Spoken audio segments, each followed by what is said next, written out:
Yo, yo, yo, yo, yo, yo. You. I'm No Justin No Peace. And I'm Lou And Rivers. we are the Loose Cannons Podcast because we sit down and we fire off our opinions on today's pop culture, What else? politics, What movies and else? TV and how they all intersect. And oh, baby, do we have a good episode for you guys. We sure do. Woo! They shop like Uncut Gems, baby. Whoo, they sure are. Oh, Yeah. man. Listen, Safdie brothers. The first time I heard the name, actually, they were in the runnings of potentially doing, I believe, like a Marvel movie. I hadn't seen anything from them yet, and Uncut Gems hadn't come out. The only thing that was out was Good Times at that moment. Still hadn't seen Good Times, and I was late to watching Uncut Gems. As you know, I recently watched it, and I was not disappointed, dog. No, definitely not. I was not. I was. Can we talk about KG for a second, real quick? Before we even go into anything. All right. Wow. Yes. Kevin Garnett. Kevin Garnett. Wow. He's good. Wow. Yeah. This is a way better performance than Ray Allen. I'm just going to put that right out there, like way better performance. So you like Kevin Garnett playing Kevin Garnett more than you liked Ray Allen playing Jesus Shuttlesworth? That's right. That's right. Right. I'm at this point where I'm like, Kevin Garnett needs to do the next Space Jam, move over LeBron, because I have no hopes. I have no hopes for LeBron actually being good in Space Jam. But Uncut Gems, starring was it Adam Sandler? Yes. We have Lakeith Stanfield in there. Yes. Who else do we have? We have Kevin Garnett playing himself. Oh, The Weeknd makes an appearance. The Weeknd makes an appearance with his old hair. That's the old Weeknd. Yeah. Who else was in this that was known? I want to say a few. I know a few of the actors, actresses. I can't even say. First of all, the actress Sophia, whatever, who played Bad. Yeah. Beautiful. My goodness. And the one who played his wife, I think she's a stage actress. Yeah. She used to be married to Taye Diggs, Idina Menzel. Yes. Who sings the Frozen song. Yes. See. All right. She was in, I believe, the original cast of Rent. Yeah. It was either original or like the next one. I think that's where she met Taye Diggs. It's like a little weird history. I'm obsessed with Rent, and I brought the DVD, and it had all the extras. I was crying when they did the documentary about him dying. Like, I didn't even know him, but I was just like, during the documentary, I got all emotional because, they were doing the show. They were just sitting down and doing it. Then they got into it. I'm like, oh man, like this is crazy. But Idina Menzel, Adam Sandler, awesome, bravo, right? Adam. Right. I haven't seen Punch Drunk Love yet, so I haven't. Yeah. I'm big on comedians doing dramatic roles because I think that they have the best range. He does. This is why you have these comedians who come out and like they knock it out the park with dramatic roles. Well, I mean, one of my favorite Adam Sandler movies is Waterboy, and the real one, the number one, is Big Daddy. And I think Big Daddy is I don't know if that's a comedic performance. The movie's funny. But I don't know if he's trying to be funny at all. The movie's just funny, which I love about the movie. Mm-hmm. No, his performance was top notch in this. So I definitely amazing. First of all, definitely rode with it. The ending. Listen, one of the great thing about movies like this, it's a roller coaster. It's an adventure, and I really enjoyed it. And it pulls you into this world, and you're rooting for his character. And man, do they just rip that from you and just rip it up into pieces. They like, oh, you love him now. Okay, there we go. There we go. There's your heart. The performance. So the one thing that I've realized, and this is anytime that I've heard someone talk about the Safdie brothers, is that the pacing is amazing. They just know how to continually keep you on your toes. Yeah. Like you're just like your heart is pounding as every scene is happening, and you're just like, all right, what's going on? Yes. Okay, what's happening? And I mean, this movie, I was just like, yo, where's the wind coming? Like where is the wind? The win has to come. The win You has know? to come. You know what they perfected in this movie. I don't know if this is on purpose, but the tool of doubling down, like Yes. it constant. I mean, and in gambling movies, make it easy to do that because you could just always up the stakes with the financial stakes, the Right. gambling. So it's just that constant double down, and then the end. That's a huge double down, and now you understand the risk of what Right. he's doing. So Mm-hmm. it's like, man, is he going to win this whole thing? Because the whole thing is just crumbling before him, and it's somehow they still manage to make you feel interested in his family, interested in what's going on in his household, and that big turn of understanding who the person is who's collecting from him in this relation. I had no idea that was coming. Right. I'm like, what? Yeah, it's so good because you're basically following Adam Sandler the entire time, and at the same time, you're getting the multiple layers of who he is. Yeah. You know, and it's like the one thing that they always tell you is, especially with main characters, is like, you're an onion. There's so Yeah. many layers, so you have to continually reveal who this character is so that the audience has the reason to root. You Yeah. know, Yeah. and that's the whole thing. Like you're constantly getting this reason, like, oh, he's a dirtbag, but all right, Uh-huh. but I can see that. Oh, he's a regular. Oh, Yeah. like he's trying to get the most out of it, but there's a reason why, and Yeah. like it's every time it's something else, and you're just like, God dang. There's some he's like the most likable unlikable character. Like Yeah, he's doing some horrible things, but it's like if you look at a person's life and all of the things that they you won't like everything that you see if you're watching them. If you've watched it 365, I'm pretty sure we can pick out a lot of cases of horrible things in anybody's life. So it's like right, we're watching this person's life and we're watching it just like be destroyed in some way because I mean obviously there's a history. We get catapulted into a couple of days in their life, but there's a history that goes on. But I mean, opening scene, the fact that we go from inside a diamond to inside his colon is just wild and beautiful all at the same time. right. Their Because filming is amazing. Yeah, I'm just literally so enamored by the colors when we went into the opal. And then I'm like, oh, this is kind of dope. And then the music. And then I'm like, oh, wait, that can't be inside a diamond. That looks kind of fleshy. And then I was like, oh, shoot, it's a colonoscopy. And that doesn't pop up until, midway through the movie. And I thought it was going to pop up in a different way. hmm You would think it would pop up in a negative way, but it didn't pop up in that way. So it's like even all of the things that are going on around, they just made some really cool, interesting choices. I thought Keith Stanfield's character was going to betray him. right, That didn't happen. right, That's usually like the person who goes behind your back, that person that was close to him, and that didn't happen. But it was like all of these connections that they created through all of the characters. I just thought was super interesting, and like the girlfriend on the side and her significance towards the end. You know, right, no character was unused. No character was misused in any way. Everything was necessary, and right. it felt very real. Every single character played a significant role because without them, the movie doesn't make sense, Yep. and that was important. You Yep. know, And it, I'm not sure if they shut down much of New York City to do this. I think that was kind of like the it thing. looked like it was live filming. Yeah, I think that's their thing is like leave the city going. We're just gonna have the actor know what he needs to do, Right. and he's just gonna be that character around all these people in the Diamond District. And I'm like, man, And I mean, you're gonna see it like in the other two movies, but they do, especially in the scenes in the street, yeah.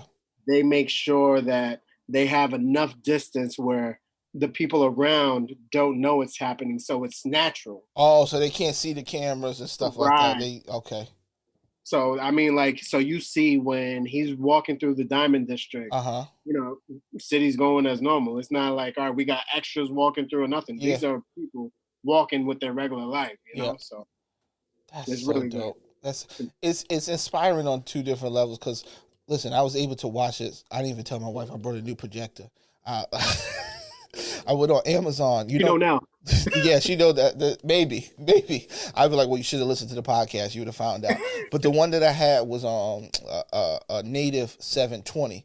So like the Okay. resolution on it wasn't strong at all. So I just randomly went on Amazon and they had one from the same company that was native 1080p, and I was like, damn, I gotta try it. Let me see.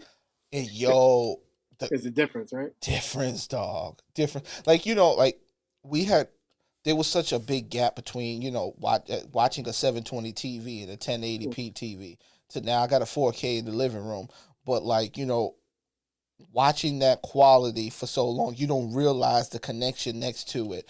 And then I'm like, yo, this is worth it now. That's why I'm like, yo, I can watch the Safdie brothers on this projector because I'm not losing anything. And man, was I not disappointed. You got the nice film grain, large screen, and I was just immersed in this world. Yeah. They brought you in. They brought and it's so interesting how where did these stories come from for them? Like I just don't. I have no clue, but I mean, like, you can tell that their writing is different. So, I mean, after looking, so I think out of the last two of their last three movies, both of them wrote. Mhm. Only one of them wrote it, Oh, and okay, then one of the brothers he edits everything. got you. So I was just like, all right, so really like two-headed monsters. Uh So huh. I mean, that's what we got to aspire to be right there. That's right. And like the sound choice, like the music for this it was weird and cool at the same time. It was like this weird digital feel, and I'm like, Uh, but it's something about the opening scene that sets the scene for the sound scan and the movie. Like mhm. the whole movie is really you understand kind of what's going on. By the time the initial uncut gem comes on the screen, and then the sound it's important for you to hear what's going on because it's like, okay, now I'm already used to this tonality, and it just Right. takes you through. And it was just cool. Like the scene in the casino, Mohego's son, like it's just dope. I liked it. I enjoyed it. But the only one part that I have one thing of contention: does the ending really make sense? Like logically, does it make sense? Yes. Okay.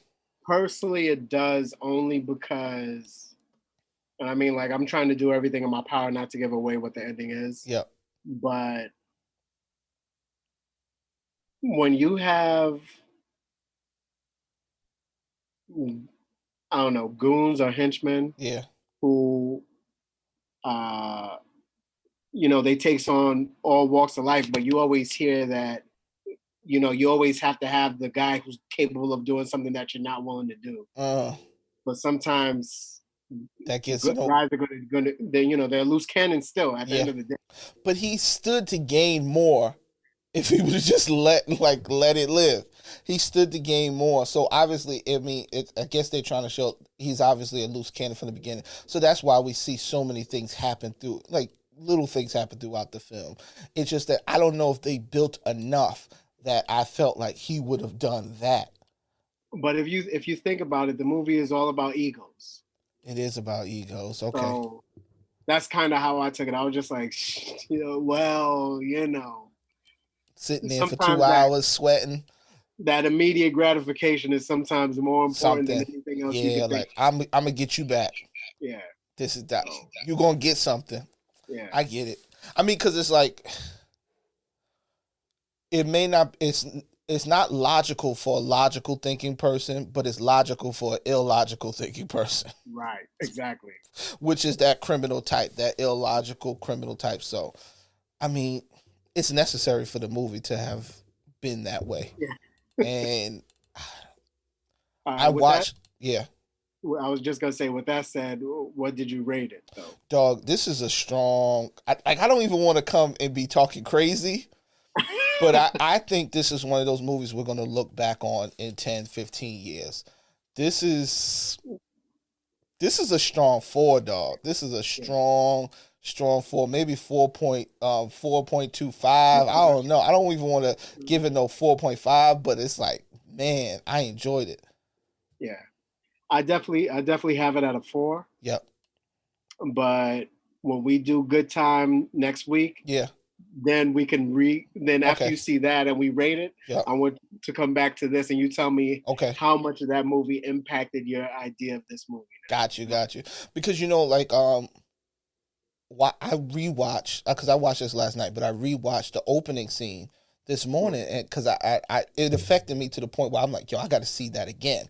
I need to watch the opening scene because I'm watching it from the level now. I'm like, okay, I know what happens in the movie. I want to see all of it now. I want to see how it gets put together, why I'm feeling these things. Because I'm like, man, it pulled me in. I'm like, I need to be able to write something like this, immersion, to put or create something like this, shoot something like this that pulls the person into this world. Because like literally that's the game that you're playing when you're creating these types of things. Like you're playing the game of pulling a person into the world who already knows that this is fake. But can I make them feel something? Can I make them connect with somebody? Can I make them connect with something? And I mean, that's what they did. You connect. Right. You connect with these characters. And I'm watching Kevin Garnett. And I'm like, this is just how? How is he this good? How did they know he was going to be this good? Because that's literally like one of those parts in the movie where it can literally go bad, but it won't destroy the film. Right. But it enhances the film. Right, exactly. When he's good, it's like somebody's playing KG. Like, what is going on? This is too good. He was ready. He was ready. Yeah. He was ready. But that's Uncut Gems, guys. Like I gave it a 4.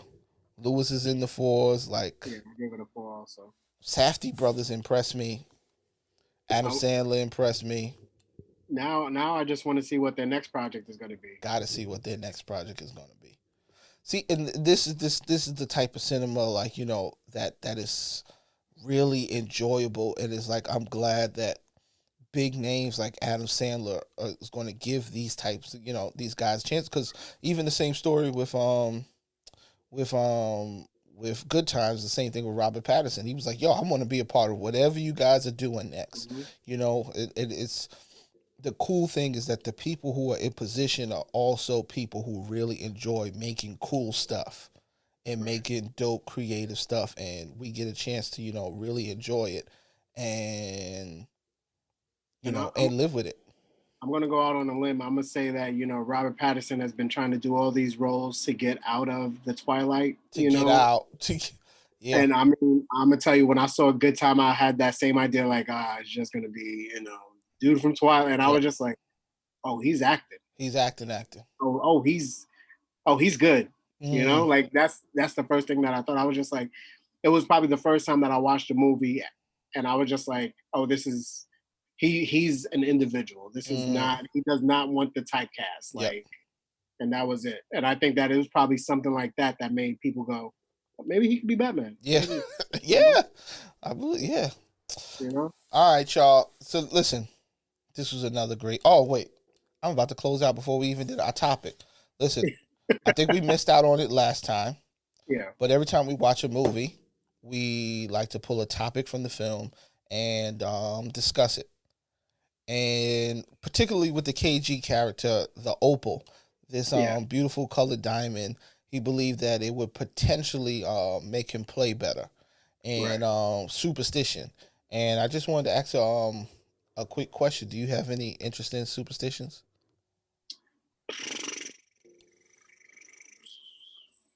Well, let me think. I don't know. I don't think so. I mean, I may have like some things that I do that I don't even notice at this point, man.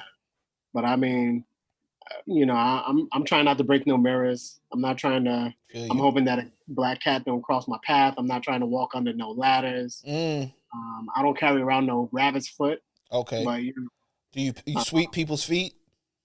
That was like a big thing in my household. You can't sweep a person's foot. Really? Yeah. No. Nope. Mine's is splitting poles. Like I used to have a big thing about that. Like, if you're going through the train station, you got that pole. Like I would literally go back around. Like I would not split the pole. I would not. I'm the same way. I I hate. would not. I do not like it, dog. I don't know. I don't even know what it means. I just grew up with it. Don't split the Oh, pole. I do have two very specific superstitions that I keep to. All right. All right, you listening? Yep. All right. I don't ever buy someone shoes. Oh, the walk out of your life. Yeah, you don't let no one walk out your life. Uh-huh. I never buy anybody a watch. What's the watch one? I don't even know the watch You one. never give a time limit on your relationship, Get friendship, or out of here. That okay, I get that. Wow. No watches. oh, and I hate seeing purses on the floor. First, okay. I And didn't even I got a bunch. listen, Guess I what? didn't know that one. I didn't know that one. But I got reckoned with because I put a purse on the floor. It wasn't my purse. I putting somebody else's purse on the floor Oh, you want me to go broke? was like spitting in somebody's face. I got Mhm, my wife, yo, don't you what? And then mhm. the other women, you put it on the floor. I'm Yep. like, and then my mother was like, you put a purse on, like, I was like, damn. Mhm. Wow, don't ever put a purse on the floor. I have not put a purse on the floor since then. I will Also, not. also, I'll sit it in my lap. yep. Just sit with Hanging on my shoulder. it. Hanging on my shoulder. You do not put it down. Also, don't ever gift a wallet without money in it. Oh, Yeah, I like that one. yeah, man. That benefits I mean, everybody. all these things have to do with people going broke. Don't go broke. Yeah. You I know. mean that is really good. That not going broke is like a good thing not to do. Yeah. Try to keep it. You know. All right. Well, going broke. Speaking of going broke, this movie has to deal with gambling, Yeah. and gambling is obvious a vice. We see a lot of people go in and out of gambling. And it's interesting, like the connection to a lot of vices, like gambling is that thrill, and people have this theory of like people actually liking the feeling of almost losing it all. Like that has to be there in order for it to be a big thing. It's not just about the game. Some people like the dip, they like the decline because of whether it's connected of them feeling like they don't deserve what they have. But Mhm. vices, you got any vices? Ooh, the danger is I love movies and shows maybe enough to like it's probably my getaway, you Mm-hmm. know. I think that's usually the thing. It's usually the escape. What Yes. what what do you use your vice to do? And usually it's the escape. Yep. So I don't gamble. No. I don't drink like Mm. that. Mm. I don't do anything addictive Yep. with addictive intent. Yep. I watch movies and TV shows on the daily. Yes. And maybe I use the excuse like, oh, it's all for feedback and experience so that I can one day do everything that I need to do. Yep. So it's probably my worst vice. Let's put it that way. It's true because you could tend to ignore people, and it's like it's a thing that you can do with people, but you're not literally connecting with people while you do it. Right. So it's like if you love watching and being fully immersed, like, and I think that's kind of my thing is I need to be fully immersed. I don't want to be talking, while it's happening. Right. I'll talk after. We can have a full conversation after, but I want to be fully immersed and then fully get every point. I don't want my eyes to turn away. If I'm willing to do something at the same time, I'm not interested in really watching what's happening going on. Right. All I'm doing is listening. But if I'm really going to watch, I'm sitting down, not doing anything else at the same time. And I can ignore the whole family like that, and that's probably not the good part is like, because if you want to watch it so much, you know, then you're spending a lot of time away from people, and Right. you're getting used to just being you in that screen and then your imagination and then having those conversations after. But most people don't watch movies in the way that we do. Exactly. So that's why we're finding our tribe, ladies and gentlemen. The Loose Yeah. Cannons podcast. We're finding our tribe who loves movies like we do. Write it I down in the dare, comments. How much you love I dare movies on a someone scale to of 1 come to 10? challenge Challenge. They don't know. They don't know. You're not ready for it. Mm-mm. So, you have any vices other than movies? No, like it's the same thing. No drugs, no gambling. Um, I hate to lose money. I I hate I literally have. You know what? I actually maybe spending. I don't gamble, right. but I do like the hit of buying. Yeah. I like purchasing things. Like I like buying things. Like, buying books, and not just books. Like, 'cause I'm not even gonna act like buying is only included in, like, great stuff. But I Buying do. things that you want. Yes, I do I get like a jolt of like being able to buy something. But then I get Mhm. it's almost like sugar. I get the low of like, I just spent that money. Like, even if I'm good, Yeah. I kind of have like a thing about like, where I am in life. I don't want to just like, spend random amounts of money, even Mhm. when it's small. So like couple $100 purchases, even if it's investment, I'm kind of always like, I'll get to the point where I'll second guess or question. Like if I buy a laptop or something like that, and I'm like, ooh, I brought a laptop, man. Could I have Could have held waited. on? Could I Yeah. have waited? Could I have waited? But I know I shouldn't have waited. It was probably the Right. right purchase. But it's like those percentages of numbers. Like for some people, if you're a millionaire, that percentage of your income is not as significant. But Right. but yeah, I do like buying, and I think that comes from my mother is a shopper. Like she really enjoys shopping. So like I enjoy shopping also. I'll shop for people. I'll shop with people. That's like cool for me. But I like the hit of like, yeah, I'm getting this. Yeah. My portion is I hate to go shopping because you know Mm, me, I hate crowds, uh-huh.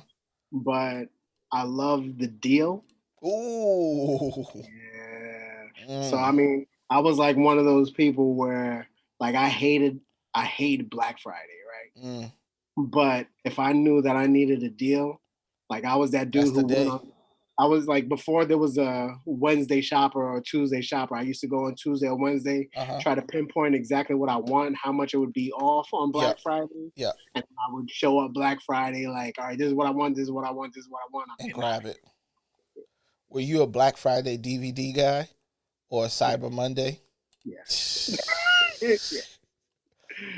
Yeah, you saw how many DVDs or Yes. like, Like, cause yeah, for us, like owning a movie is like owning a piece of art. It feels like to have that idea that's the collector's mentality. And uh-huh. then now I'm in a dangerous world because I just found out about the Criterion collection, and I'm like, I think I need some of those. Like I think I need that. And I see like they have all kinds of stuff in the Criterion collection. Uh-huh.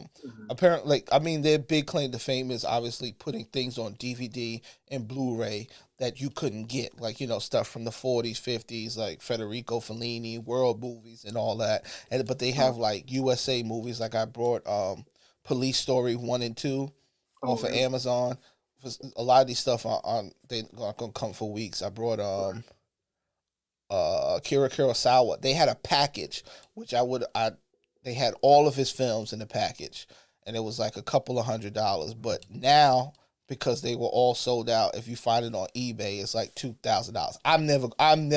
I would. That is just ridiculous to me. I probably would have thought about spending the $200-300 for like the Right. original price of the package, but like them they have like do the right thing criteria. Like you can get regular do the right thing for $10. The Criterion, for some reason of how they create the DVD and what comes in it, and including in it is like behind the scenes, like all of that stuff.